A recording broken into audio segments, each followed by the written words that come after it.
Hi dancers, today's video is about spotting. You need to spot anytime you turn. It's supposed to help keep you from getting dizzy, and sometimes it can help squeeze out an extra turn. So let's just get right into it. To have a good spot, you have to have a loose neck. And I know that's kind of hard to do when your teachers are yelling at you to like press your shoulders down and pull up here and squeeze your butt and straighten your legs and point your toes and do everything. So you're like, oh my God, what do I do? And then once you start holding tension, your neck is gonna like stiffen up also, and that's no good. We don't want that. So I know one of the biggest tips or corrections you'll get is to press your shoulders down in the middle of a turn, but I want to give you another way to think about it. I want you to think of your head growing out of your spine, like somebody's pulling you up by the hairs on your head, or like you're one of those puppets with like a string on your head. Imagine that your head is kind of like a bottle cap and somebody is twisting it up, so it's more lengthening and stretching and lifting up instead of like the shoulders down and tighten everything up and clench because I'm scared.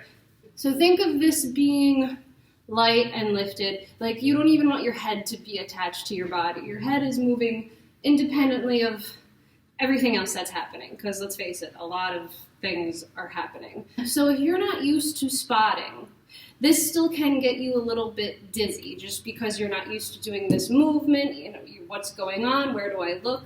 So before you even start spotting, just get used to spinning. It is proven that dancers, their brains, their vestibular system is able to adjust better to dizziness than somebody who doesn't dance. So, for example, when I go to the amusement park with my friends and we go on like the spinny teacups, anything that spins around a lot, when we get off the ride, everybody's like, whoa, or they gotta hold on to something, or they gotta throw up. And I'm fine. I'll be okay walking off the ride. Like, I'll be a little dizzy, but I can still pretty much keep my balance. So you have to get used to spinning. So just spin in circles, like even if you're at home, just spin. This, even if you're not spotting, it will help your brain adapt to spinning in circles. And if you do it regularly, you actually do get used to it. I noticed that if I take like a couple of weeks off from dancing and I come back and I do the first pirouettes, I'm like suddenly more dizzy than I've ever been before. So your brain really does adjust to spinning. So loosen your head up, shake your head back and forth, just say no, and keep your eyes open. I actually want you to see the room spinning and moving, and I want you to get used to it. Because when you are spotting, even though the goal is to keep your head looking at one place, when you whip your head around, it's still going to whip and see some movement, and the room is going to have to catch up.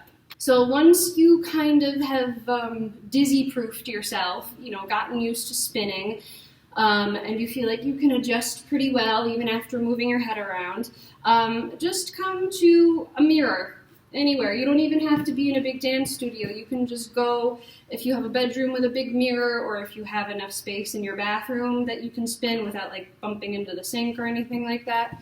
Just have a staring contest with yourself. Look at yourself, turn your body, look for as long as you can, and then try to meet your eyes again before the rest of your body catches up.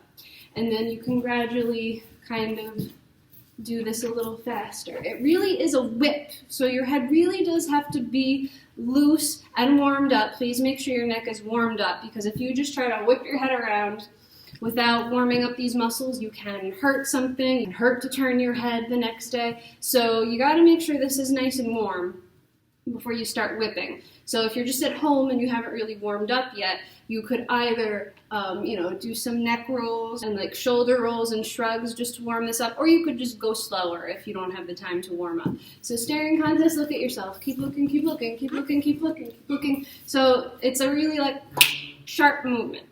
And then, of course, go the other way. Go the other way. Now, when it comes to adding a spot in your turns, I want to say the best turn to start getting used to spotting are chaine turns, because with chaine turns you got 2 feet on the ground, you don't have to worry about balancing on one leg. Chaine turns are, kind of even. There's not a lot going on with the rest of your body. So I'm going to go all the way back there, and I'm going to spot you. And you're going to see my head is going to have a staring contest with you, with my laptop, whatever.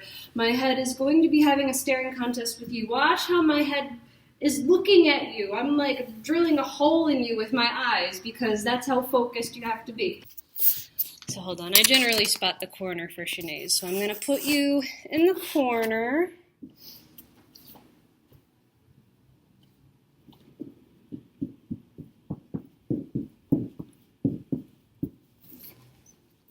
Did you see my head? I was staring at you the whole time because I think you're really pretty. Maybe I can make this a little higher so you can see my head even as I'm getting closer. Let's see.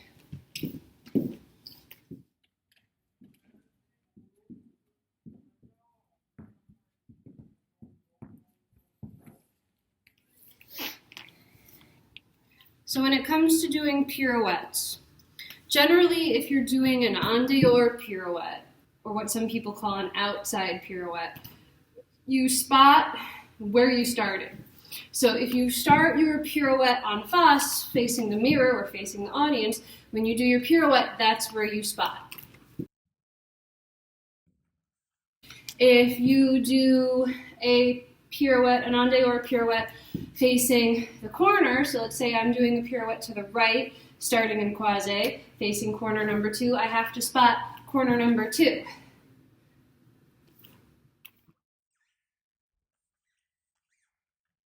When you do an en dedans pirouette, or what some people call an inside turn, so you're turning towards the direction of the standing leg, a lot of the time we spot the front for this. We spot the audience.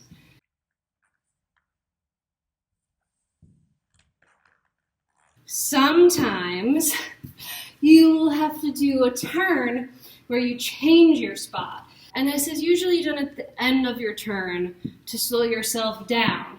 So for example, in the sugar plum variation, I had to do this little set of chaines, and I'm spotting that way, which was the way I was going. So I was spotting, but then I left my head here to finish with a passé.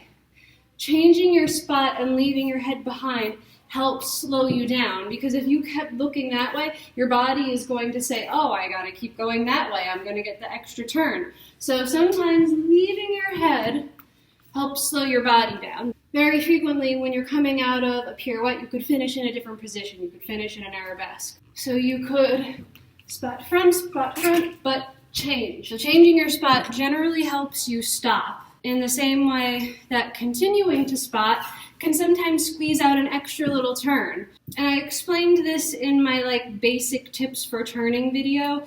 If you're spotting and you keep going, let's say we're in super slow motion right now, and you just did a pirouette. You did your pirouette, and right about here, you're starting to give up. You feel like your body can't make it around again. If you give up with your spot, it's gonna stop your body.